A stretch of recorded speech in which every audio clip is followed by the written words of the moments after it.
Ciao, ciao! Ciao Caio! Ci vediamo domani mattina a Rimini. L'entusiasmo della partenza, momenti di allegria che tornano dopo 2 anni di stop. I filmati amatoriali che ci hanno inviato i nostri alpini raccontano l'eccitazione e l'euforia, la voglia di rivivere le emozioni uniche di una dunata nazionale. Pronti? Pronti, vuol dire? Andiamo.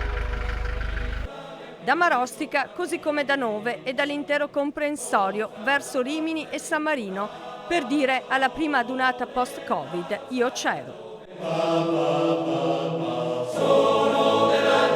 E molte penne nere hanno già raggiunto l'Emilia-Romagna che li ha accolti con il cielo coperto e un po' di pioggia.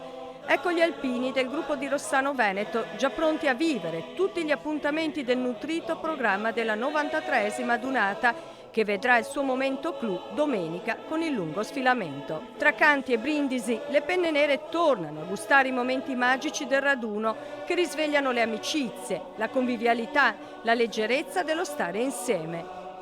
E anche se il sole a Rimini si fa attendere, l'atmosfera inizia già a scaldarsi. Fare la guardia.